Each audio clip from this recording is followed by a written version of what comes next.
बिस्मिल्लाहिर्रहमानिर्रहीम। अस्सलाम वालेकुम स्टूडेंट, वेलकम टू टिप्स विचुअल class, subject biology, class first year. I am miss Sadab. ठीक है, चैप्टर हम लोगों ने अपना स्टार्ट किया हुआ है सेकंड चैप्टर बायोलॉजिकल मॉलिक्यूल, जिसमें हम लोगों ने बहुत सारे टॉपिक पढ़ लिए हैं। इस चैप्टर का इंट्रोडक्शन हम लोगों ने पढ़ लिया है। इसके अलावा condensation hydrolysis most important topic हम लोगों ने इस चैप्टर के पढ़े हैं। इसके कंडेंसेशन हाइड्रोलिसिस जो हमारे पास टॉपिक थे उनके डिफरेंट रिएक्शंस वगैरह को पढ़ा है। फिर हम लोगों ने अपने मेजर ऑर्गेनिक मॉलिक्यूल्स को स्टार्ट किया था, जिसमें कार्बोहाइड्रेट्स और प्रोटीन के स्ट्रक्चर, कॉम्पोजिशन और उनके फंक्शन में के बारे में एक्सप्लेन से पढ़ लिया है। आज हम लोग अपना थर्ड मैक्रो मॉलिक्यूल या ऑर्गेनिक मॉलिक्यूल स्टार्ट करेंगे, जो कि कौन सा है? लिपिड्स। लिपिड्स का कॉमन मीनिंग क्या आ जाता है? फैट्स। इसी वजह से लिपिड के लिए हम वर्ड यूज़ करते हैं फैट का। ठीक है, लिपिड्स हमारे पास ऑर्गेनिक मॉलिक्यूल है। ऑर्गेनिक मॉलिक्यूल क्यों बोलते हैं? क्योंकि इसमें कार्बन के साथ हाइड्रोजन, ऑक्सीजन या फास्फोरस, नाइट्रोजन वगैरह अटैच होती हैं। ठीक है, कार्बन कार्बन की बैकबोन चेन प्रेजेंट होती है, बैकबोन की तरह। ठीक है, इसके अलावा लिपिड्स को हम लोग कार्बोहाइड्रेट से थोड़ा डिफ्रेंशिएट किस बेस पे करती हैं? लिपिड कार्बोहाइड्रेट दोनों में कार्बन, हाइड्रोजन, ऑक्सीजन प्रेजेंट हैं, लेकिन रेशियो उनमें डिफरेंट आ जाती है। कार्बोहाइड्रेट्स में कार्बन, हाइड्रोजन, ऑक्सीजन भी लाइन नंबर में प्रेजेंट होता है, जबकि लिपिड्स के केस में कार्बन हाइड्रोजन बॉन्ड तो बहुत ज़्यादा हैं, लेकिन ऑक्सीजन का नंबर इसमें क्या है? कम प्रेजेंट है। ठीक है, ऑक्सीजन का नंबर कम होने की वजह से, इसमें हाइड्रोक्सिल ग्रुप कम प्रेजेंट होने की वजह से इसकी नेचर भी क्या होती है? नॉन पोलर इन नेचर होता है। ये मोस्ट इंपॉर्टेंट इसकी करेक्टरिस्टिक्स है, ये नॉन पोलर इन नेचर है, यानी कि ये वाटर वगैरह में डिज़ोल्व नहीं हो सकता। हम कह सकते हैं ये इनसॉल्युबल होता है इन वाटर में ये क्या होता है? इनसॉल्युबल। जबकि वाटर के अलावा जो नॉन पोलर चीज़ है, क्योंकि वाटर पोलर है तो नॉन पोलर हमारे पास सब्सटेंसेस पोलर में डिज़ोल्व नहीं हो सकती, सॉल्युबल नहीं हो सकती, लेकिन नॉन पोलर चीज़ों में डिज़ोल्व हो सकती हैं, जैसे एसीटोन हो गया हमारे पास। इसके अलावा आ गया ईथर, अल्कोहल एटसेट्रा। इन सब में ये क्या हो सकता है? डिज़ोल्व हो सकता है, सॉल्युबल है, क्योंकि ये सारी भी हमारे पास क्या है? Non polar in nature. तो लिपिड्स भी नॉन पोलर इन नेचर होने की वजह से इसमें क्या हो सकती हैं? डिज़ोल्व हो सकती हैं। ठीक है, ये तो सारा था हमारे पास इसकी करेक्टरिस्टिक्स के बारे में। हम लोग मूव करती हैं आगे लिपिड्स की क्लासिफिकेशन। मेजर क्लासिफिकेशन को देख के फिर हम लोग one by one her class को एक्सप्लेन से पढ़ती हैं। लिपिड्स को देखा जाए तो मेजर इसे 3 ग्रुप में क्लासीफाई किया गया है। ठीक है, 3 मेजर ग्रुप में क्लासीफाई किया गया है। एक है हमारे पास सबसे पहले क्लासीफाई किया गया है इसे सिंपल लिपिड्स में। सिंपल लिपिड्स भी हम लोग इसे कह सकते हैं। नेक्स्ट सेकंड जो हमारे पास आ जाता है, सेकंड कैटेगरी कौन सी है? Conjugated lipids. और थर्ड कैटेगरी कौन सी है जिसमें इसे क्लासीफाई किया गया है? वो है हमारे पास डिराइव्ड लिपिड्स, या फिर डिराइव्ड लिपिड्स को हम डेरिवेटिव लिपिड्स भी बोलेंगे। Derivatives lipids. क्लियर हो गया? तो ये 3 मेजर क्लासेस हैं जिसको लिपिड्स को जिसमें क्लासीफाई किया गया है। सबसे पहले कौन सा है? Simple lipids, second one is conjugated lipids and third one is derived lipids, या फिर इसे डेरिवेटिव लिपिड्स भी बोलते हैं। ठीक है, सबसे पहले हम सिंपल लिपिड्स को देखें तो सिंपल लिपिड्स जो हमारे पास आ जाती हैं, ये कौन से लिपिड्स होती हैं? These are ester of fatty acids and alcohol। समझ आ गई? अल्कोहल और फैटी एसिड्स ईस्टर बॉन्ड के थ्रू एक दूसरे के साथ कंबाइन होती हैं और क्या बना देती हैं? Simple lipids. ठीक है, दोबारा से मैं बताती हूँ कि सिंपल लिपिड्स के हमारे पास मोस्ट इम्पोर्टेंट डेफिनेशन क्या है कि सिंपल लिपिड्स हमारे पास अल्कोहल और फैटी एसिड्स के क्या हैं? Easter of fatty acids and alcohol, यानी फैटी एसिड्स और अल्कोहल एक दूसरे के साथ ईस्टर बॉन्ड के थ्रू कंबाइन होती हैं और क्या बनाती हैं? Simple lipids. ठीक है, सिंपल लिपिड्स को मेजर फर्दर 2 कैटेगरी में इसकी कॉम्पोजिशन की बेस पे किया गया। ठीक है, on the basis of composition, simple lipids are classified into 2 major groups.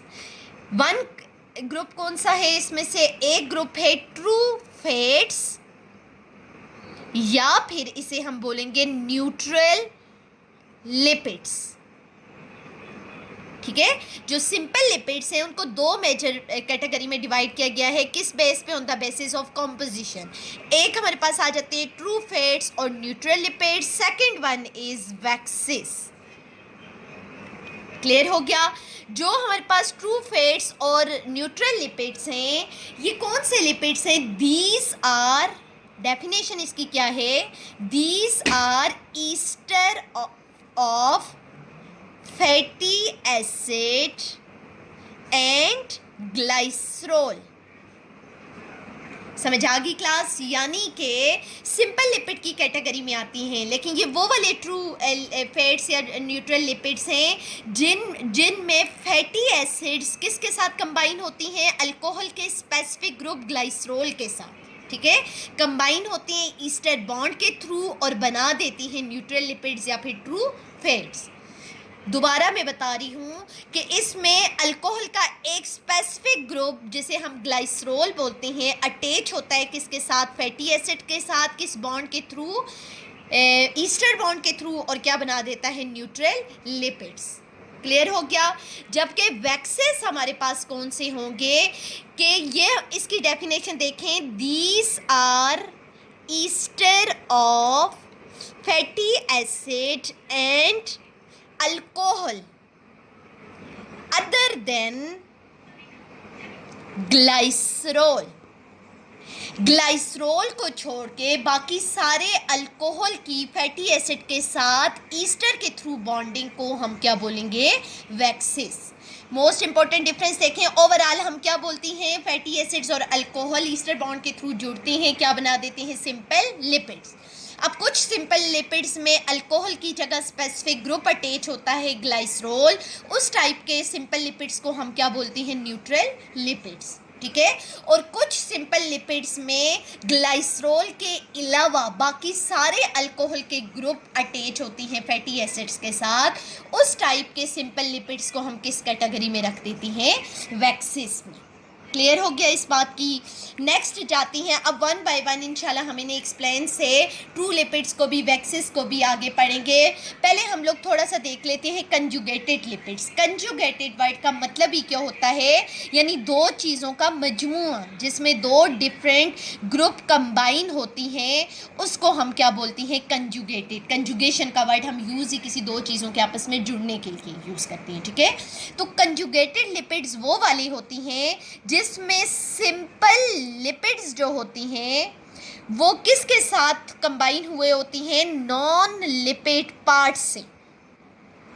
Non lipid part से कंबाइन होती हैं और क्या बना देती हैं? Conjugated lipids. ठीक है, सिंपल लिपिड्स तो जैसे मैंने अभी आपको बताया है वो हमारे पास क्या हो सकती हैं? न्यूट्रल लिपिड्स में भी आ सकते हैं, वैक्सेस वगैरह में, लेकिन ये अटैच किसके साथ होती हैं? किसी नॉन लिपिड पार्ट के साथ।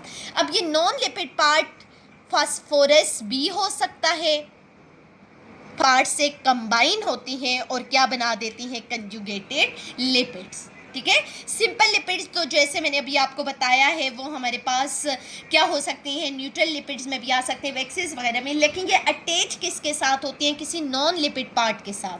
अब ये नॉन लिपिड पार्ट फास्फोरस भी हो सकता है, फास्फोरस या फास्फोरिक ग्रुप भी हो सकता है।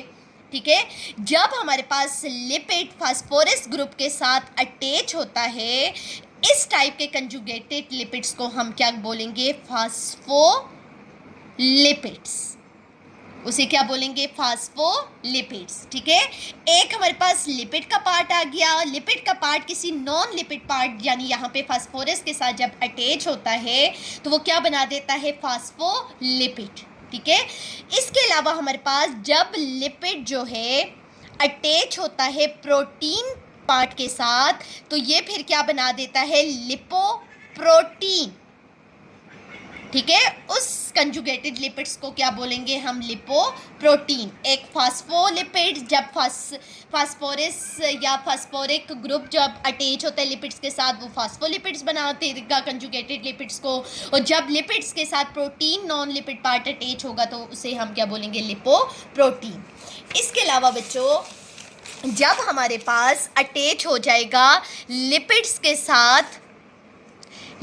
साथ, जब हम अटैच होगा,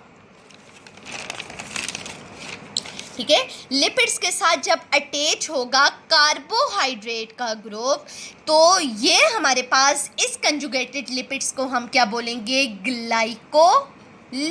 glyco word for carbohydrate and lipids for lipids. Clear हो गया। इसके अलावा और भी कंजुगेटेड है, लेकिन मेजर 3 एग्जाम्पल मैंने आपको ये बताई हैं, ठीक है। थर्ड वन हमारे पास कौन सा था, थर्ड वन हमारे पास थे डिराइव्ड लिपिड्स या डेरिवेटिव्स लिपिड। डिराइव्ड लिपिड्स या डेरिवेटिव लिपिड्स को फर्दर 2 मेजर ग्रुप में डिवाइड किया गया है, ठीक है। एक ग्रुप इसमें आ जाता है हमारे पास, एक ग्रुप आ जाता है,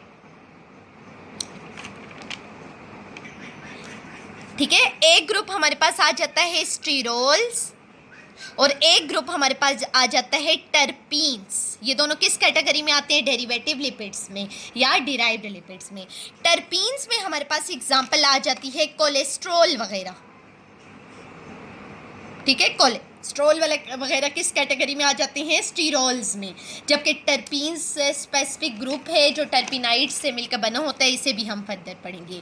अब इन सारे ग्रुप्स को 1 बाय 1 हम लोग फर्दर स्टडी करते हैं, ठीक है। थोड़ा सा इस क्लासिफिकेशन को बच्चों में दोबारा से रिवाइज कर रही हूँ। मैंने आप लोगों को क्या बताया है कि लिपिड्स को 3 मेजर कैटेगरी में डिवाइड किया गया है, simple lipids, conjugated lipids and derived या फिर डेरिवेटिव लिपिड्स, ठीक है। सिंपल लिपिड्स हमारे पास सिंपल क्या है, Easter of fatty acid and alcohol, यानी फैटी एसिड और अल्कोहल आपस में कंबाइन होते हैं, ईस्टर बॉन्ड के थ्रू क्या बना देती हैं, सिंपल लिपिड्स। फिर इस अल्कोहल की बेस पे, ठीक है, इस कॉम्पोजिशन की बेस पे इन सिंपल लिपिड्स को 2 मेजर ग्रुप में डिवाइड किया गया है। एक हमारे पास है ट्रू लिपिड, सेकंड हमारे पास कौन सी है, वैक्सेस।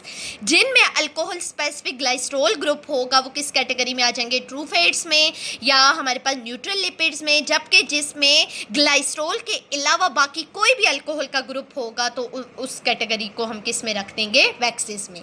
सेकंड कंजुगेटेड लिपिड्स, जब लिपिड्स किसी नॉन लिपिड पार्ट के साथ, जैसे फास्फोरस के साथ, जैसे प्रोटीन या कार्बोहाइड्रेट के साथ जब कंबाइन हो के जो मॉलिक्यूल बनाएगा उसे हम कंजुगेटेड लिपिड्स बोलेंगे, ठीक है।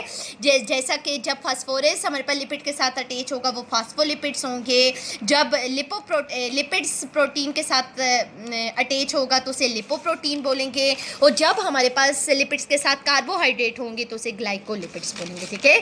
थर्ड मोस्ट इंपॉर्टेंट कैटेगरी कौन सी है, डिराइव्ड लिपिड्स या डेरिवेटिव लिपिड्स, जिसको 2 ग्रुप में डिवाइड किया गया है। एक्सटीरोल्स, स्टीरोल्स में एग्जांपल पढ़ेंगे कोलेस्ट्रॉल वगैरह की। सेकंड इज टर्पीन्स, ठीक है। 1 बाय 1 अब हम सबको स्टार्ट करते हैं।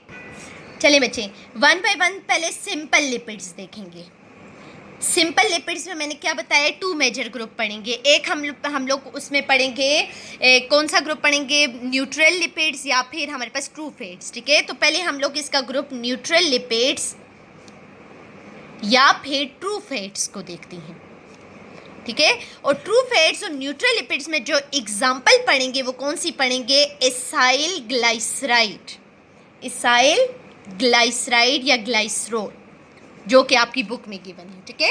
एसाइल ग्लाइसरोल, ठीक है, ये किस कैटेगरी में आ जाता है, ट्रू फैट्स या न्यूट्रल लिपिड्स में। और ये हमारे पास आ जाती है, मेजर ग्रुप आ जाता है सिंपल लिपिड्स का, ठीक है। एसाइल ग्लाइसरोल को अगर हम लोग देखें तो जैसा कि सिंपल लिपिड्स में हम लोगों ने क्या पढ़ा था कि एसाइल ग्लाइसरोल भी हमारे पास किस में आ जाता है, स्पेसिफिक न्यूट्रल लिपिड्स में, जिसमें एसाइल ग्लाइसरोल क्या है, these are ester of fatty acids and these are ester of 3 fatty acids and 1 glycerol। Clear हो गया, यानी 3 फैटी एसिड्स एक ग्लाइसरोल के साथ कंबाइन होंगे और क्या बना देंगे, एसाइल ग्लाइसरोल। अब पहले हम लोग फैटी एसिड और ग्लाइसरोल का स्ट्रक्चर देखते हैं, ठीक है। पहले हम लोग पढ़ते हैं ग्लाइसरोल के बारे में। ग्लाइसरोल की अगर हम लोग कॉम्पोजिशन देखें तो ग्लाइसरोल हमारे पास इसमें 3 कार्बन एटम प्रेजेंट होती हैं, ठीक है। और इस 3 कार्बन एटम के साथ हमारे पास hydroxyl group, 3 hydroxyl group attach होती हैं। इसका फार्मूला हमारे पास क्या है, CH2OH, इस C के साथ भी हमारे पास CH2 के साथ भी एक OH ग्रुप अटैच है, इस CH के साथ भी एक OH ग्रुप अटैच है और इस CH2 के साथ भी हमारे पास एक OH ग्रुप अटैच है। ये हमारे पास एक पूरा फार्मूला है किसका, ग्लाइसरॉल का। एक ग्लाइसरॉल का मॉलिक्यूल एसाइल ग्लाइसरॉल में कितने फैटी एसिड के साथ कंबाइन हो रहे हैं, 3 फैटी एसिड्स के साथ। पहले हम फैटी एसिड्स को देखें तो फैटी एसिड्स हमारे पास क्या है बच्चों, एक्चुअली जो ग्लाइसरॉल और फैटी एसिड्स हैं ये दोनों हमारे पास लिपिड्स के यूनिट आ जाती हैं, यानी मोनोमर्स। ये मोनोमर्स ये आपस में डिफरेंट तरीके से कंबाइन होती हैं, क्या बना देती हैं, पॉलीमर लिपिड्स। ठीक है, एक मोनोमर्स हमने ग्लाइसरॉल देख लिया, दूसरा मोनोमर्स देखते हैं फैटी एसिड्स। फैटी एसिड हमारे पास क्या है, ये हमारे पास जो है fatty acids, these are long chain hydrocarbon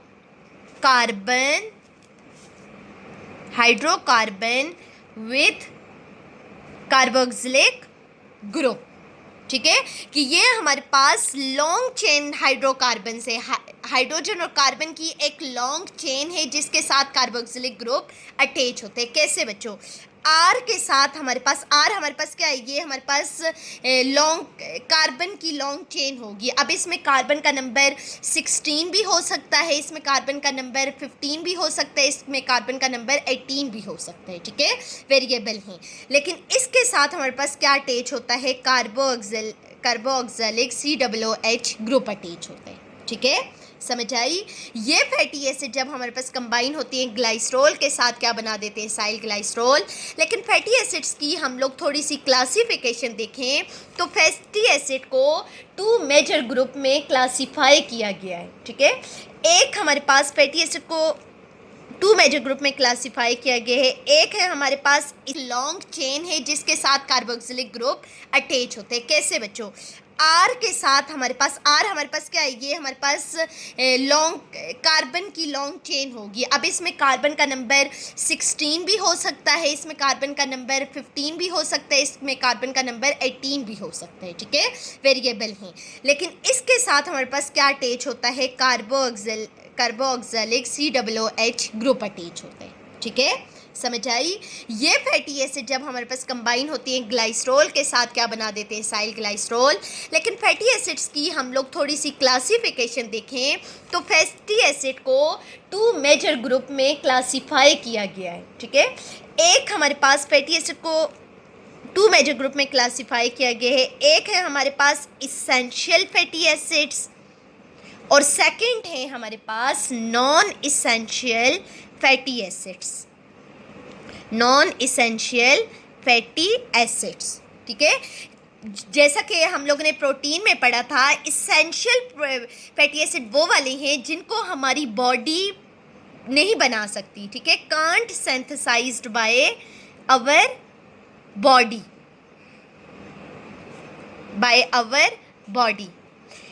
इसे हमारी बॉडी नहीं बना सकती, लेकिन हमारी बॉडी को इसकी ज़रूरत होती है। जब हमारी बॉडी नहीं बना सकती, हमें ज़रूरत भी है, तो फिर हम ऐसे अमाइनो एसिड्स को किसके थ्रू लेते हैं, अपनी डाइट के थ्रू। ठीक है, डाइट के थ्रू लेने की वजह से, क्योंकि हमें रिक्वायर्ड है, ज़रूरत है, इसी बेस पे से क्या नाम दे दिया गया है, इसेंशियल फैटी एसिड्स का। क्लियर हो गया। सेकंड हमारे पास जो आ जाती है इसेंशियल फैटी एसिड में, हमारे पास एग्जांपल आ जाती है लिनोलेक एसिड। ठीक है, इसेंशियल फैटी एसिड्स में हमारे पास एग्जांपल क्या है, लिनोलेक एसिड। इसके अलावा सेकंड है आर्किडोनिक एसिड। ये दोनों किस कैटेगरी में आते हैं, इसेंशियल अमाइनो एसिड में, जिन्हें हमारी बॉडी सिंथेसाइज्ड नहीं कर सकती, बना नहीं सकती, लेकिन हमारी बॉडी को इसकी ज़रूरत होती है। जब हम खुद नहीं बना सकते तो हम बाहर से डाइट के थ्रू इन्हें लेती हैं। ठीक है, क्योंकि ये हमें रिक्वायर्ड है, हमें ज़रूरत है, इस बेस पे इन्हें क्या नाम दे दिया गया है, इसेंशियल अमाइनो एसिड्स का। सेकंड कैटेगरी है non essential amino acids. Non essential amino acid name indicate कर रहा है, ये वो वाले अमाइनो एसिड हैं जो कि हमारी बॉडी जिन्हें सिंथेसाइज या बना सकती है, can be synthesized by our body. जब हमारी बॉडी बना सकती है तो फिर इनकी हमें डाइट में लेने की कोई भी ज़रूरत नहीं होती, जब बाहर से लेने की ज़रूरत नहीं होती। इसी बेस पे से क्या नाम दिया गया है, नॉन इसेंशियल अमाइनो। चलिए ठीक है, इन्हें हमारी बॉडी सिंथेसाइज कर सकती है, इस वजह से हमें बाहर से ज़रूरत नहीं होती। इस बेस पे इन्हें नाम क्या दे दिया गया, नॉन इसेंशियल अमाइनो एसिड। ठीक है, तो इन दोनों अमाइनो एसिड को छोड़ के बाकी सारे अमाइनो एसिड किस कैटेगरी में आ जाती हैं, नॉन इसेंशियल अमाइनो एसिड का, यानी हमारी बॉडी उन्हें फिर खुद बना सकती है। ठीक है, ये थी हमारे पास फैटी एसिड की एक क्लासिफिकेशन। फैटी एसिड्स की फर्दर क्लासिफिकेशन है किस बेस पे, उसकी सेचुरेशन और अनसेचुरेशन की बेस पे, यानी फैटी एसिड्स को फर्दर 2 ग्रुप में क्लासिफाई किया गया है on the basis of carbon bond. ठीक है, अब वो 2 टाइप के आ जाती हैं कार्बन बॉन्ड की बेस पे फैटी एसिड्स। एक आ जाती हैं सैचुरेटेड फैटी एसिड्स और सेकंड कैटेगरी आ जाती है अनसैचुरेटेड फैटी एसिड। ठीक है, सैचुरेटेड फैटी एसिड्स वो वाले होती हैं जिनमें कार्बन के दरमियान सिर्फ कौन सा बॉन्ड होता है, सिंगल बॉन्ड। ठीक है, सिंगल बॉन्ड होता है, यानी कि all fatty acid have single carbon bond. ठीक है, जब सिंगल कार्बन बॉन्ड हो तो वो वाले इस कार्बन के साथ फिर और कोई भी कार्बन जो है वो कोई भी आके ग्रुप अटैच नहीं हो सकता, तो क्योंकि ये कंप्लीट होती हैं अपनी ग्रुपिंग पे, इस बेस पे से क्या बोल देते हैं, सैचुरेटेड। ठीक है, सैचुरेटेड वर्ड हम यूज़ ही किसके लिए करते हैं, जिसमें जो कंप्लीट होता है, जिसमें और कोई भी वैकेंसी नहीं होती किसी और बॉन्ड को ऐड करने की। ठीक है, तो ये जितने भी fatty acids, saturated fatty acid, जितने भी कार्बन बॉन्ड हैं, कार्बन है उनके दरमियान सिंगल बॉन्ड प्रेजेंट होता है। ठीक है, एग्जांपल इसमें हम और जो हमारे पास ये सैचुरेटेड फैटी एसिड्स आ जाती हैं, इसमें एग्जांपल आ जाती है सैचुरेटेड फैटी एसिड्स में। ठीक है, सैचुरेटेड फैटी एसिड्स में क्या होता है, सिंगल बॉन्ड होता है कार्बन के दरमियान, इसमें कोई डबल और ट्रिपल बॉन्ड प्रेजेंट नहीं होता है। एग्जांपल इसमें आ जाती है पाल्मेटिक एसिड की। ठीक है, पाल्मेटिक एसिड में जो पाल्मेटिक एसिड फैटी एसिड जो है, इसमें कार्बन के दरमियान सिंगल बॉन्ड होता है, कोई डबल और ट्रिपल बॉन्ड प्रेजेंट नहीं होता है। जबकि अनसैचुरेटेड फैटी एसिड्स कौन से होती हैं, जिनके दरमियान है, ठीक है, हैव डबल और triple bond, double and triple bond आ जाती हैं इसमें बिटवीन कार्बन। ठीक है, कार्बन के दरमियान डबल और ट्रिपल बॉन्ड आ जाता है। जब डबल और ट्रिपल बॉन्ड आ जाता है तो जब इसके बॉन्ड टूटते हैं तो इसमें और ग्रुप जो है वो अटैच ऐड हो सकती हैं, इस बेसिस पे इन्हें अनसैचुरेटेड बोलती हैं, यानी कि फुल कंप्लीट नहीं होते। जैसे बॉन्ड टूटेंगे, डबल में से एक बॉन्ड टूटेगा, ट्रिपल में से टूटेंगे तो उसमें और ग्रुप आके अटैच हो सकती हैं। एग्जाम्पल इसमें आ जाती है ओलिक एसिड की। क्लियर हो गया। इसके अलावा देखा जाए तो जो सैचुरेटेड हमारे पास फैटी एसिड्स होती हैं, सैचुरेटेड फैटी एसिड्स ये सॉलिड होती हैं रूम टेम्परेचर पे। ठीक है, रूम का जो नॉर्मल रूम का हमारा टेम्परेचर होता है उस पे ये सॉलिड होती हैं। एग्जाम्पल इसमें बेस्ट एग्जाम्पल जो आ जाती है वो घी की आ जाती है। ठीक है, घरों में जो हम सालने में अपने कुकिंग वगैरह में जो घी यूज़ करते हैं, डालडा वगैरह, वो हमारे पास किस कैटेगरी में आते हैं, सैचुरेटेड फैटी एसिड्स में, यानी नॉर्मली वो नॉर्मल टेम्परेचर पे वो क्या रहती हैं, हमारे पास सॉलिड ही होती हैं। ठीक है, और सेकंड जो हमारे पास आ जाती हैं अनसैचुरेटेड फैटी एसिड, ये रूम टेम्परेचर पे लिक्विड होती हैं। ठीक है, और इसमें एग्जाम्पल कॉमन जो आ जाती है वो ऑयल की, ऑयल जो कुकिंग वगैरह में ऑयल जो यूज़ किया जाता है वो लिक्विड इन नेचर का होता है, नॉर्मल रूम टेम्परेचर पे। ठीक है, ये हमारे पास थे फैटी एसिड्स और ग्लाइस्ट्रोल के बारे में। अभी हम लोग आते हैं किसकी तरफ, एसाइल ग्लाइस्ट्रोल की तरफ। एसाइल ग्लाइस्ट्रोल में मैंने क्या बताया है कि एक ग्लाइस्ट्रोल जो है वो 3 फैटी एसिड के साथ कंबाइन होता है। अब कैसे कंबाइन होगा बच्चों, अब ऐसा है हमारे पास बनाते हैं हम लोग ग्लाइसरॉल का फार्मूला CH2OH, ठीक है, CH और उसके साथ भी OH ग्रुप अटैच है, फिर हमारे पास CH2 और फिर OH अटैच है, ठीक है, ये एक ग्लाइसरॉल है। इसके साथ जब हमारे पास एक फैटी एसिड अटैच होगा, यानी R के साथ जब हमारे पास ग्रुप आ जाएगा, जब एक इसके साथ अटैच होगा तो ये क्या बना देगा, मोनोग्लाइसराइड। ये क्या बना देगा, मोनोग्लाइसराइड। मोनो किसके लिए यूज़ करेंगे, वन फैटी एसिड्स के लिए, ठीक है। मोनोग्लाइसराइड में, ठीक है, मोनोग्लाइसराइड में हमारे पास एक ग्लाइसरॉल एक फैटी एसिड के साथ जब कंबाइन होगा तो वो क्या बना देगा, मोनोग्लाइसराइड, यानी एक फैटी एसिड एक ग्लाइसरॉल के साथ अटैच है, ठीक है।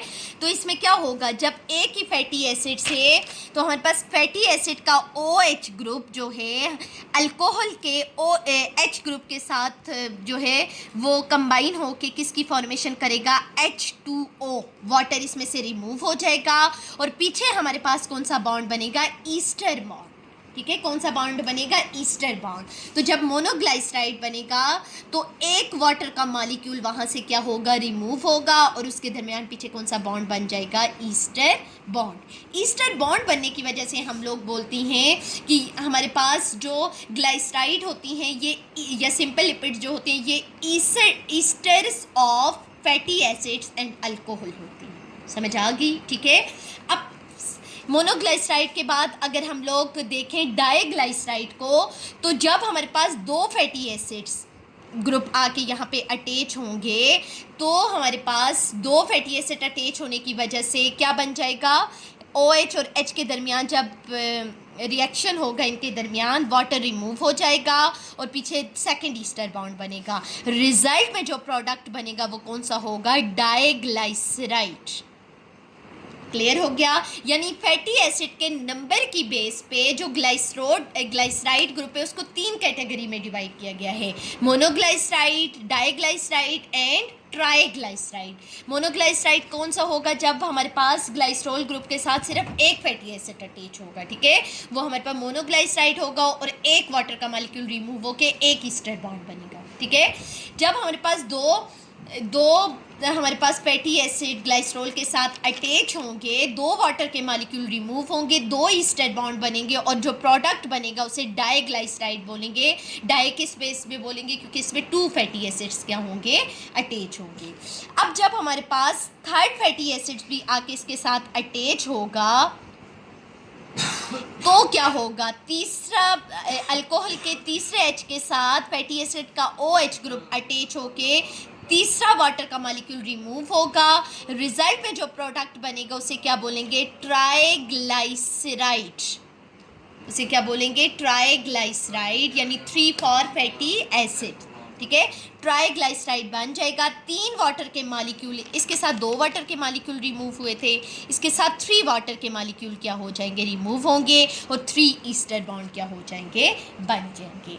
तो ये थर्ड वाला जो हमारे पास कौन सा हो जाएगा, ट्राइग्लाइसराइड। क्लियर हो गया। ये हमारे पास किसका था, एसाइल ग्लाइसरॉल का, जो कि हमारे पास किस कैटेगरी में आते थे, न्यूट्रल लिपिड। न्यूट्रल लिपिड्स कौन से थे, जिसमें हमारे पास फैटी एसिड्स किसके साथ कंबाइन हो रहे थे, अल्कोहल के स्पेसिफिक ग्रुप ग्लाइसरॉल के साथ, ठीक है, अटैच होके ईस्टर बॉन्ड के थ्रू अटैच होके क्या बना रहे थे हमारे पास, न्यूट्रल लिपिड्स। और न्यूट्रल लिपिड्स को किस कैटेगरी में आ जाते हैं, सिंपल लिपिड्स में। क्लियर हो गया। ये सारा था हमारे पास ट्राइग्लाइसराइड के बारे में। नेक्स्ट हम लोग देखते हैं कंजुगेटेड लिपिड्स की तरफ जाते हैं। अच्छा बच्चों, यहाँ पे मोस्ट इम्पॉर्टेंट चीज़ मैंने बतानी थी कि जो हमारे पास एसाइल ग्लाइसराइल वगैरह है, ग्लाइसराइड, ट्राइग्लाइसराइड वगैरह, तो ये वाला जो हमारे पास ऐसे ग्रुप होता है ये कौन सा हो जाएगा, ग्लाइसरॉल। ग्लाइसरॉल में OH नेचर होने की वजह से ये क्या होता है, हाइड्रोफिलिक इन नेचर। हाइड्रोफिलिक का क्या मतलब होता है, हाइड्रो का मतलब होता है लविंग, वाटर, जबकि फिलिंग का मतलब होता है लविंग या अट्रैक्टिंग, ठीक है। हाइड्रोफिलिक का सिंपल क्या मतलब हो जाएगा, ग्लाइसरॉल जो होता है हाइड्रोक्सिल ग्रुप प्रेजेंट होने की वजह से ये वाटर लविंग होता है, यानी वाटर को ये एब्जॉर्ब कर सकता है, ठीक है। जबकि ग्लाइसरॉल के साथ इसकी जो टेल अटैच होती है वो कौन सी आ जाती है, फैटी एसिड की। अब फैटी एसिड हमारे पास क्या होंगे, हाइड्रोफोबिक। हाइड्रो का फिर मतलब क्या हो जाएगा, वाटर, जबकि फोबिक का मतलब होता है हेटिंग, ठीक है, यानी वाटर को रिपेल करती हैं। तो फैटी एसिड्स नॉन पोलर होने की वजह से वाटर को क्या करेंगे, रिपेल करेंगे। ये हमारे पास मोनोग्लाइसराइड है क्योंकि एक फैटी एसिड की चेन अटैच है। जब इसके साथ हमारे पास सेकंड फैटी एसिड की चेन अटैच होगी तो इसे क्या बोलेंगे, डाइग्लाइसराइड। जब थर्ड अटैच होगी तो क्या हो जाएगा, ट्राइग्लाइसराइड। मोस्टली ये प्रेजेंट होती हैं प्लाज्मा मेम्ब्रेन में। जब इसके साथ फॉस्फेट ग्रुप अटैच होता है तो ये अटैच हो जाए, किस में प्रेजेंट हो जाती हैं, इसमें प्लाज्मा मेम्ब्रेन में। अच्छा बच्चों, हम लोगों ने क्या बताया था कि इसका ही जो स्टार्ट हम लोगों ने कौन सा किया था, सिंपल लिपिड्स को। सिंपल लिपिड्स में हम लोगों ने ट्रू फैट्स में ट्रू लिपिड्स के बारे में पढ़ लिया। सेकंड कौन सा था, वैक्सीज, ठीक है। वैक्सीज के बारे में हम लोग थोड़ा एक्सप्लेन से कर लेते हैं। वैक्सीज क्या है, मैंने क्या बताया था कि दीज आर ईस्टर ऑफ, ठीक है, these are ester of fatty acid and alcohol. लेकिन ये कौन सा अल्कोहल होगा, एक्सेप्ट ग्लाइसरोल। ग्लाइसरोल जब प्रेजेंट होता है तो वो हमारे पास न्यूट्रल लिपिड्स की कैटेगरी में आते हैं, जबकि ग्लाइसरोल के अलावा बाकी अल्कोहल जब फैटी एसिड के साथ ईस्टर बॉन्ड के थ्रू मिलेंगे वो क्या बना देंगे, वैक्सीज। और वैक्सीज भी किस कैटेगरी में आ जाता है, सिंपल लिपिड्स में, ठीक है। वैक्सीज के बारे में, आप वैक्सीज घरों में जो मोमबत्ती को अगर आप माइंड में रखें तो हम लोग वैक्सीज को इजीली पढ़ सकती हैं, क्योंकि मोमबत्तियाँ सॉलिड होती हैं नॉर्मल रूम टेम्परेचर में, तो वैक्सीज भी क्या होती हैं, सॉलिड होती हैं रूम टेम्परेचर पे। क्लियर हो गया। इसके अलावा आपको पता है मोम कभी भी वाटर में डिज़ोल्व नहीं हो सकता, तो इसकी नेचर क्या हो जाएगी, नॉन पोलर आ जाएंगे, किसमें, नेचर में। नेचर में ये क्या होंगे, नॉन पोलर होंगे नेचर में, ठीक है। इसके अलावा बच्चों इसका जो मेल्टिंग पॉइंट होते हैं, मेल्टिंग पॉइंट आप लोगों ने केमिस्ट्री में पढ़ा होगा, दो पॉइंट होते हैं, एक मेल्टिंग पॉइंट, एक बॉइलिंग पॉइंट। बॉइलिंग पॉइंट तो जब पानी उबल जाता है, जबकि मेल्टिंग पॉइंट का क्या मतलब होता है, पिघलने के लिए, ठीक है। मोमबत्ती आप देखें, उसे थोड़ी सी भी हीट जब मिलती है वो फ़ौरन से पिघलना स्टार्ट हो जाती है, तो इसका मेल्टिंग पॉइंट क्या होता है, हाई होता है। क्लियर हो गया। इसके अलावा ये हमारे पास क्या होती है, हाइड्रोफोबिक, क्योंकि नॉन पोलर हैं तो हम इसे क्या बोलेंगे, हाइड्रोफोबिक, यानी वाटर में ये डिज़ोल्व नहीं हो सकते। और वाटर हेटिंग होती है, वाटर को रिपेल करती है। क्लियर हो गया। इसके अलावा बच्चों ये मोस्ट स्टेबल कंपाउंड हैं, यानी कि ये सॉलिड रहते हैं रूम टेम्परेचर पे। ये कभी भी अपनी जो मतलब अनस्टेबल नहीं होते, बल्कि अपनी शेप को ये क्या करती हैं, मेंटेन रखती हैं। इसके अलावा इनकी डिग्रेडेशन, डिकम्पोजिशन का प्रोसेस इनका क्या होता है, बहुत ज़्यादा मुश्किल होता है, इनकी डिग्रेडेशन ईजीली नहीं हो सकती। क्लियर हो गया। बायोलॉजिकली हम वैक्सीज को देखें तो बायोलॉजिकली इम्पोर्टेंस इसकी क्या आ जाती है, बायोलॉजिकली इम्पोर्टेंस इसकी ये है कि प्लांट्स की, आप लोगों ने 10th क्लास में अगर आपको याद हो, हम लोगों ने लीफ का जो स्ट्रक्चर पढ़ा था उसमें ये देखा था, लीफ की जो आउटर मोस्ट लेयर थी वो वैक्सी लेयर थी, जिसे हम क्या बोलते हैं, क्यूटिकल, ठीक है। ये क्यूटिकल लेयर होने की वजह से इस वैक्सी लेयर के नीचे एपिडर्मिस प्रेजेंट होती है, और एपिडर्मिस में प्रेजेंट होती हैं स्ट्रोमेटा। समझ आई। अब इस वैक्सी लेयर होने की वजह से वाटर जो है वो जो प्लांट की बॉडी में वाटर है वो लॉस नहीं होता, बल्कि वैक्सी लेयर क्योंकि नॉन पोलर है तो ये वाटर इसमें से क्रॉस करके बाहर नहीं जा सकता, तो वाटर जो है ट्रांसपायरेशन का रेट या वाटर जो है वो प्लांट की बॉडी में रिजर्व रहता है, प्रिजर्व होता है, वो लॉस नहीं होता, और इसी तरह प्लांट्स में जो है वो वाटर की कमी नहीं होती। इसके अलावा हमारे पास कुछ एनिमल्स भी ऐसे हैं जैसे इंसेक्ट्स वगैरह, और स्पेसिफिकली जो एनिमल है वो शीप, इनकी बॉडी के ऊपर भी क्यूटिकल लेयर होती है जो वाटर को लॉस होने से उनकी बॉडी से बचाती है, यानी ज़्यादा स्वेटिंग नहीं होने देती। ज़्यादा स्वेटिंग होगी तो उनका वाटर लॉस होने की वजह से जिस्म में पानी की कमी। हमारे पास वैक्सीज के बारे में, ठीक है। तो ठीक है बच्चों, ये दो। इसके अलावा हम लोग कंजुगेटेड लिपिड्स को और डिराइव्ड लिपिड्स को इंशाल्लाह नेक्स्ट वीडियो में पढ़ेंगे। यहाँ तक आप लोगों को जिस चीज़ की समझ नहीं आई वो मुझसे पूछें। आप लोगों की बुक में सारा ये वाला टॉपिक है, लिपिड से स्टार्ट होता है, ठीक है, लिपिड से प्रॉपर स्टार्ट होता है, और हमारे पास हम लोगों ने साइल ग्लाइसरॉल देखी, इस रिएक्शन को समझा। इसके अलावा हम लोगों ने वैक्सेस पढ़ी है, फास्फोलिपिड्स, कंजुगेटेड लिपिड्स में आ जाते हैं। इसे इंशाल्लाह हम अपनी नेक्स्ट वीडियो में पढ़ेंगे। बेस्ट ऑफ लक, अल्लाह हाफिज़।